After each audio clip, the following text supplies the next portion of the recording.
병직. 손가락을 꼽아보니 벌써 7년 전의 일이다. 빌레펠트 근교에서 열리는 독일에 살고 있는 동포들의 5월제 모임에 참석하기 위해 인권운동가 서준식과 프랑크푸르트행 비행기를 탔다.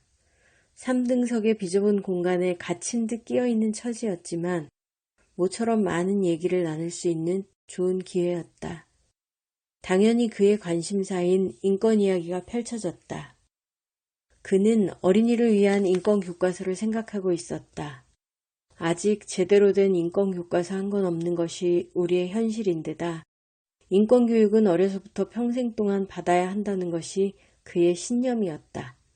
그리고 그는 어린 두 딸을 끔찍히 사랑했다. 나도 그렇다고 생각했다. 또 나에게도 어린 친구들이 많다. 어린 친구들과 인권에 관한 이야기를 나눈다면 정말 흐뭇한 일이 될 것이라는 확신이 생겼다. 그때 내 머릿속에는 좀 다른 방식이 떠올랐다. 아이들을 위한 인권 교과서는 그가 훌륭히 만들어낼 것이다. 그가 감옥에서 두 딸에게 쓴 편지만 봐도 잘 알 수 있다. 하지만 내 생각은 아이들에게 인권, 권리, 법 따위의 낱말을 직접 말하지 않으면서 인권을 생각하고 느끼게 할 방법이 없을까 하는 것이었다.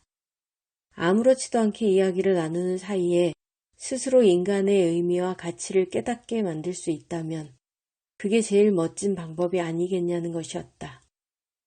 문득 떠오른 생각은 비행기 속도만큼이나 빠르게 전개됐다. 원래 멍청이 앉아있으면 생각의 꼬리는 꼬리를 물게 마련이다. 느닷없이 동화의 장면들이 나타났다 사라졌다. 누구든지 읽는 동화 중에서 이런저런 구절들을 따놓으면 그것으로 많은 생각을 할 수 있다. 또 생각을 주고받다 보면 동화의 장면들이 마치 사파 같은 구실도 할 것이다.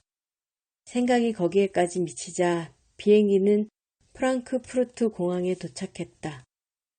만사가 그렇지만 실천이란 생각과는 정반대여서 그 속도가 피노키오의 모험에 나오는 달팽이보다 더 느리다. 요정의 하얀 집에 사는 달팽이는 초인종 소리를 듣고 현관까지 가는데 9시간 걸렸지만 나는 생각을 최초의 행동으로 옮기기까지 9개월 이상을 꿈을 댔다. 그래도 처음에 생각을 잊어버리기 전에 동화책을 사 모으기 시작한 것만도 다행이었다. 틈틈이 수백 편의 동화를 읽으며 표시를 하고 그 장면들을 거의 30개 항목으로 나누어 정리했다. 누구든지 아는 동화가 쉽게 이해될 것이라는 생각에 최근 출간된 창작 동화는 제외했다. 제법 신이 나서 해 나가던 동화 읽기와 정리가 어느 순간 흐지부지되고 말았다. 작업이 만만하지 않았을 뿐 아니라 그걸 가지고 어떻게 이야기를 만들어야 할지 막막하기만 했다. 게다가 세상의 온갖 일들이 내 손과 머리를 가만히 놔주질 않았다. 그렇게 또 한참 세월이 흘렀다. 스크랩북에 분리해둔 동화 속의 주인공들이 그대로 박제가 될 뻔했다. 그때 위기를 해결해줄 사람들이 나타났다. 참여연대에서 참여사회 아카데미를 맡고 있던 김미랑과 최현주 두 간사가 슬그머니 중단된 나의 작업 얘기를 듣고는 막무가내로 그의 여름의 프로그램으로 동화로 읽는 인권 이야기란 걸 만들어 광고까지 해버린 것이다. 당시 한 가닥 희망은 수강 신청자가 적어 폐강되기를 기다리는 것이었다. 그러나 예상을 뒤엎고 많은 분들이 전화를 해서 부랴부랴 강좌 준비를 할 수밖에 없었다. 오려놓은 동화를 몇 개씩 정리하고 이것저것 관련 자료들을 닥친 대로 붙여 겨우 4개의 강좌 메모를 완성했다. 그리고 교사나 주부들과 함께 일주일에 하루 저녁씩 이야기를 읽으며 제법 즐거운 시간을 가졌다. 박원순 변호사가 목차만 보고 강좌가 끝나면 그대로 책을 출간해도 되겠다고 했지만 실상은 그렇지가 못했다. 강좌는 동화 토막들과 간단한 메모를 바탕으로 함께 이야기하면서 진행할 수 있었지만 그것을 다시 글로 쓰는 것은 전혀 다른 일이었다. 그런데 마침 소문을 듣고 참여연대 강당에 슬쩍 들른 사람이 있었다. 월간 말에 정지환 기자가 한두 강좌 듣고 나더니 바로 잡지에 연재하자고 졸랐다. 그래서 매달 마감에 쫓기며 7회에 걸쳐 글을 썼다.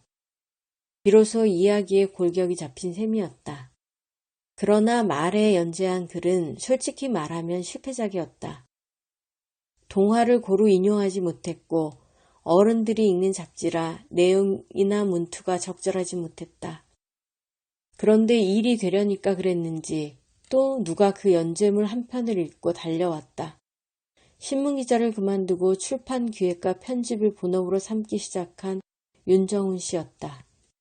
그가 서두르지 않았으면 이 책은 영영 빛을 보지 못했을 것이다.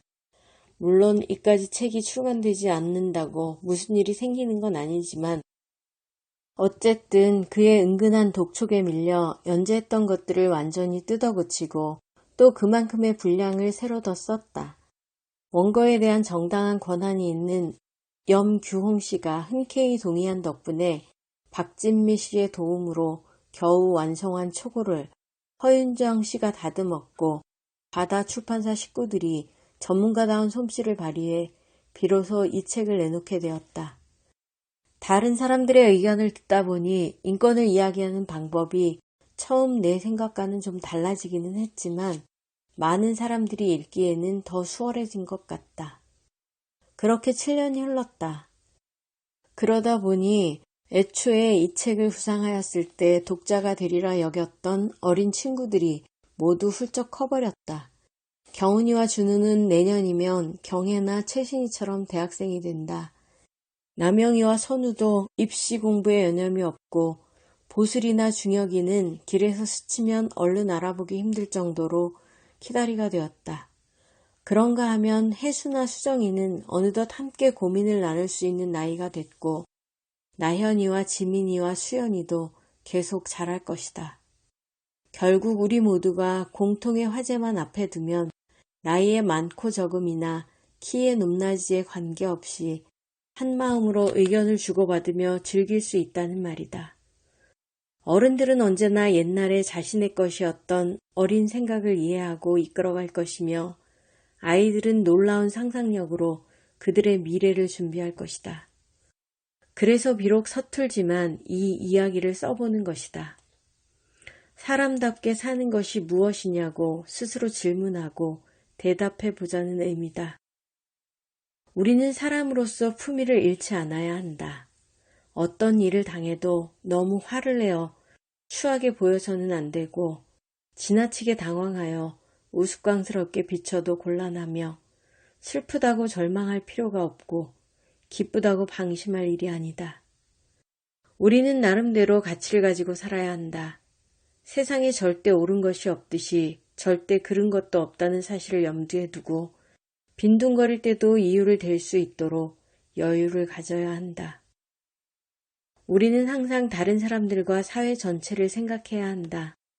내가 아닌 다른 모든 사람들의 처지를 헤아릴 줄 알아야 하고 나쁜 사람과 좋은 사람의 구별이 함부로 할 수 있는 일이 아니란 점을 새겨두어야 한다. 그리고 우리는 가능한 겸손한 태도를 습관으로 지녀야 한다. 유리한 지위에 있다고 오만해서는 안 되며 불리한 지경에 놓였다고 비굴해서도 안 된다. 따지고 보면 모든 것은 생각의 한 방식에 지나지 않는다. 어린 친구들과 어른들이 함께 어울려 대화해보자고 제시하는 이 책의 내용도 그런 방법의 하나다. 인간의 존엄이든 인권이든 그 어떤 것도 이 세상 모든 사람의 어려움을 다 해결해 주지는 못한다. 하지만 계속 노력하는 가운데 각자의 마음이 세상을 도와 우리가 느끼지 못하는 사이에 평화로운 사회를 만들 수 있다는 믿음이 있다. 이것으로 일단 동화의 힘을 빌린 나의 이야기를 끝낸다. 진심으로 이 책을 나의 모든 어린 친구들에게 바친다. 심지어 찰스램의 수필에 나오는 미처 태어나지 못한 아이들, 유이히로 사사키의 카메라에 잡힌 1948년 히로시마 역전에서 구두를 닦던 두 소년처럼 내가 만나보지도 못한 친구들까지 포함해서다. 그리고 나는 이제 잠시 쉴 겸 강남역 9번 출구 부근에나 서성거려 볼까 한다. 병직. 손가락을 꼽아보니 벌써 7년 전의 일이다.